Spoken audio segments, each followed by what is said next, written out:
Mirëmbrëma dhe përshëndetje. Unë jam Mesut Shabani, jeni në podcastin Mesut Shabani. Bëni subscribe. Sot është data 22 muaj është i parë viti 2026. Dhe raporti i Transparency International rendit Republikën e Maqedonisë së Veriut në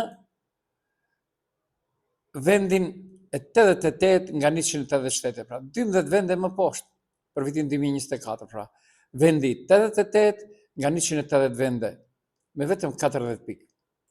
Ky raport ka zgjuar, bëhet fjalë për korrupsionin. Pra është rrami alarmante, jo aksident. Rënja e Maqedonisë për 12 vende në indeksin e perceptimit të korrupsionit të vitit 2024 të Transparency International tregon se korrupsioni jo vetëm që nuk kolektohet, por normalizohet. Ka pasur përplasje ndërmjet BDI-s dhe Vlenit. Vleni akuzon BDI-n se ata janë baballarët e korrupsionit. Unë do të kisha thënë, unë nuk jam BDI, por do kisha thënë, BDI-ja nuk është më në pushtet. Hëngër mu për shkak të korrupsionit. Kështu thoshte Mickovski, nuk i marrën në qeveri sepse ata janë të korruptuar. E tash, abe Micko, shto vitna. Vleni është në qeveri. Raporti vjen në kohën e pushtetit qendror të Vlenit, që thoshin ne jemi ndryshimi. Çfarë e shpjegon këtë rrëmje për 12 vende? Mos ndëshkimi total i korrupsionit të lartë. Asnjë figurë serioze politike nuk përfundon realisht para drejtësisë, do se hapen për PR, mbillen në heshtje. Po ashtu kemi politizim të drejtësisë.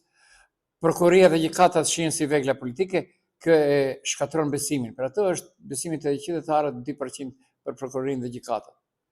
Transparency International mat pikërisht këtë perceptimin e brendshëm dhe ndërkombëtar. Kemi nepotizëm të hapur dhe të paturshëm. Emrime familjare, partijake, klanore, pas një përpjekje për t'i fshehur. Kjo është sinjal të qartë i kapjes së shtetit. A nuk doli Levica dje dhe tha, dhëndri Izet Mexhitit është emëruar drejtori i agjencisë për rezerva të madrave. Që është mëse vërtet. Kë nuk punsoi Izeti? E kishte njohurinë nga BDI, sepse dhe atje me Talata, me Nevzat Bete, kë nuk punsonin, me Musa Xhaferi kështu me radhë. Pra, nepotizmi i hapur dhe i paturshëm vazhdon. Thot Transparency International. Institucionet janë formale, jo funksionale. Ligje ka, strategji ka, po zbatimin e praktik zero. Kjo për Transparency International është regres, jo status quo. Qeveri e re, zakonet e vjetra. Dërimi për shtetin nuk solli reformë reale, përkundrazi, praktikat e këqija u vazhduan me fytyra të reja. Kur e përkthesh politikisht rrëmjen derisa investitorët për atë dhe tërhiqen, integrimi europian dëmtohet, qytetarët humbin besimin, elita ndjen më të paprekshme se kur. Ky nuk është dështim teknik, është dështim politik dhe moral. Dhe sa kohë korrupsioni trajtohet si problem perceptimi e jo si krim real, rënja do të vazhdojë. Ta bani me shëndet Vlenë, mund të akuzoni BDI-n gjithë ditën, ju jeni në pushtet. Kështu thot faktografia e përditshme. Dhe, miqtë mi, ajo për cilën dashur sonte të flas është, e mbani mend, nuk merrem kot me Izetin, nuk ka kapacitet intelektual dhe kapacitet njerëzor. Për atë dhe punson këmbrin të vetët. Unë pajtohem edhe sipas Kuranit, edhe sipas Biblës, edhe sipas Talmudit, thot, duhet të afërmin. Dhe Izeti përmbahet kësaj. Ja se çka tha Izet Mexhiti me datën 1 tetor vitit 2024. Në qytetar, të tim përshpëndarën e 29%, 49% aksionet ndërmarrë dhe shashore. A u diskutu ke për kur dhe të realizohet qysh do e bëni? A është plan qeveritar? Po, është plan qeveritar, e kemi bisedu me pëmërët e pëmënen, pajtohemi dhe më thonë që shumë ndërmarrje publike, edhe pse kanë më 10.000 euro për secilin qytetar. Po pra, e dëgjuat, 10.000 euro për secilin qytetar. Dhe sot normal. Pasi nuk ka asgjë nga ajo, del BDI-ja, normal, atë pun ka, opozit është dhe të apallon muhabetin. Përgjithësia ndaj fjalës së dhënë. Një nga mashtrimet më të mëdha, më të bujshme dhe më të përsëritura publikisht ishte pikërisht premtimi për 10.000 euro për çdo qytetar. Ky nuk ishte një slogan i paqartë apo një ide teorike. Ishte një premtim i drejtë për drejtë, i artikuluar në media, i shitur si zgjidhje konkrete dhe i përdorur për të fituar besimin e qytetarëve. Po pra, dëgjuat. Muhabetet të këtilla jo që s'kemi dëgjuar edhe nga viti 1992 e këndej.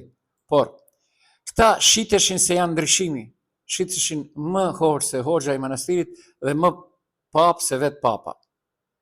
Vazhdojmë më tej. Pra, ajo e cila befason për të mirë, jo për të keq, askush nuk ka, pse mos shtohemi, njerëz jemi, pse martesat atë qëllim përfundimtar ka shtimin, natalitetin e popullsisë. Por unë do kisha thënë sot, mos u kallxoni Izetit dhe Bilalit, të dihen kryetar komunësh. Se komuna e Mogilës, një komunë e vogël, bën gjithçka për natalitetin. 10.000 denar për fëmijën e parë, 30.000 denar për fëmijën e tretë dhe 20.000 denar për martesë. Babaxhanave. Dhe komunë shumë e vogël. Mirë po.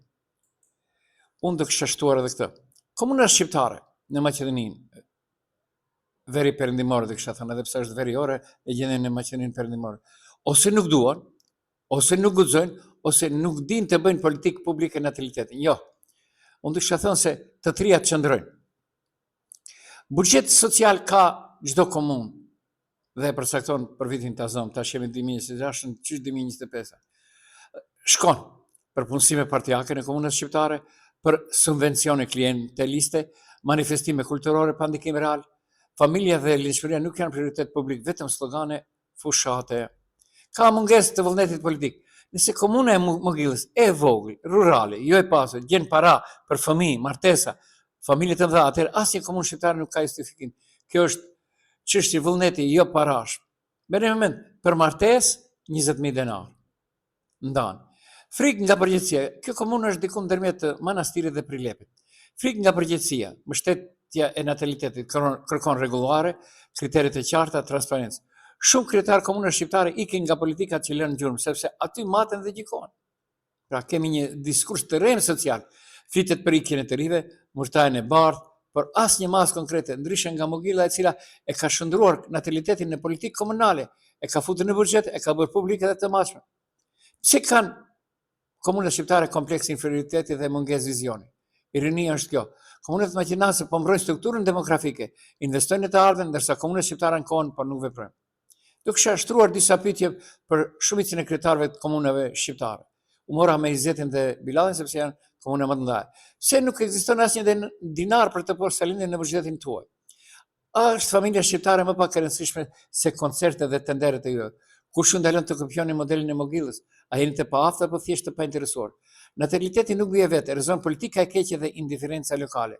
Mogila e kuptoi, komunat shqiptare ende jo. Çfarë të bësh? Vazhdon jeta. Pra, fiks ideja nuk bëhet fëmia. Kish një barcelet dikur thoshin, do a bëjmë rrugën, kemi rrugë, do a bëjmë shkollën, mirë po nuk kemi fëmijë, do u bëjmë edhe fëmijë. Do bëjmë edhe fëmijë, kjo ishte. Tetova vazhdon me grip. Nxënësit 600 nxënës sot nuk kanë vazhduar shkollimin për shkak të gripit. Shkolla fillore. Amëstoria Keller, ndryshe nga pararësit e saj përshëndet me letër të hapur, por nuk komentoi shumë çka. Unë nuk do i më tepër. Nëse ju intereson hini në telegram.me, cilën unë e menaxhoj, e keni komplet të reagimin.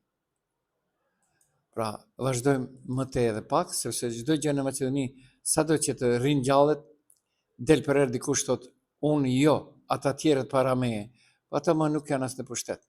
Ata nuk janë më as në pushtet.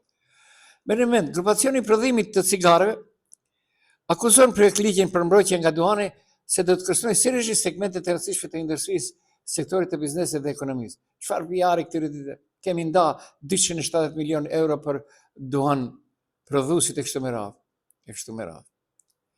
A dini se në Gjermani jetojnë mbi 160.000 shtetas të Maqedonisë perëndimore?